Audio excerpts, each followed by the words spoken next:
ভেবেছিলাম ফেসবুক কিংবা ইউটিউব থেকে নিজেকে গুটিয়ে ফেলব, কিন্তু সমাজের অনিয়ম আর বিভৎসর চিত্র আমাকে প্রতিনিহত ভাবায়। সমাজের নগ্ন চিত্র আর কিছু নরপশু হায়নাদের কারণে সমাজ থেকে সভ্যতা, স্বাধীনতা এবং ইসলামিক মূল্যবোধ দিন দিন হারিয়ে যাচ্ছে। আমরা যাচ্ছি অন্ধকার গহীনে। আমরা হয়ে যাচ্ছি মধ্যযুগীয় বর্বর হায়নার চেয়েও জঘন্য। যে কয়েকটি কারণে পরিবার আর সমাজে অশান্তি, তার অন্যতম একটি কারণ হলো পরকীয়া। পরকীয়া নামক এক বিষাক্ত ছোঁয়ায় আজ সমাজ হারিয়ে যাচ্ছে তাদের প্রকৃত সামাজিক ব্যবস্থা। কিছু নরপশু আর সমাজের সবচেয়ে নিকৃষ্ট কীট ইসলাম এবং মুসলমানদের বিধিবিধান না মেনে অবৈধভাবে করছে পরকীয়া নামক এক নগ্ন সম্পর্ক, যে সম্পর্কের বলি হয় অনেকগুলো নিষ্পাপ জীবন। কিছু নরপিশাচ একটু চিন্তা করে না তার ধর্ম তাকে সেটা অ্যালাউ করে কি না। মুসলমান নাম হলেও তাদের কাজকর্ম হচ্ছে ইহুদি নাসারাদের মতো।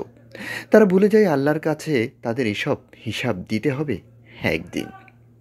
পরকে লিপ্ত হয়ে অনেক পরিবার আজ হয়ে যাচ্ছে সর্বশান্ত, কারণ হায়নার দল পরকীয়া করে লক্ষ লক্ষ টাকা হাতিয়ে নিচ্ছে অনেক পরিবার থেকে।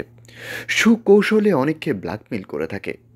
অনেক প্রবাসীর জীবনও তছনছ করে দেয় এইসব নর পশুরা। এইসব নরপশু ছদ্মবেশে আপনার আর আমার সমাজেই বাস করে। এদের কারণেই সমাজ আজ বিষাক্ত। এইসব কীটরা একটি বার চিন্তা করে না তাদের আর কুকুরের ভিতর কোনো ব্যবধান আছে কিনা। মানুষের জ্ঞান এবং বিবেক দিয়েছে বলেই মানুষ হয়েছে। মানুষ চিন্তা করার ক্ষমতা দিয়েছে, তাই তো মানুষ হয়েছে। কিন্তু গরু এবং ছাগল কিংবা কুকুরকে জ্ঞান দেয় নাই, তাই তারা চিন্তাও করতে পারে না। আর এসব নরপশুদের কুকুর এবং মানুষের ভিতরে তেমন কোনো ব্যবধান নেই, কারণ তারা চিন্তা করার ক্ষমতাই তাদের নেই। তাদের জলদাঙ্ক রোগে বিষাক্ত আজ আমাদের সমাজে খাপটি মেরে থাকে এইসব নরপিশাচদের মুখোশ উন্মোচন করার এখনই সময়। আসুন সবাই মিলে প্রতিরোধ গড়ে তুলি মুখোশ পরকীয়া প্রেমিকদের, যাদের কারণে আমাদের সমাজ আজ বিষাক্ত, যাদের কারণে সমাজ পরিবার ভেঙে আজ টুকরো টুকরো হচ্ছে, হারিয়ে যাচ্ছে অনেকগুলো নিষ্পাপ জীবন।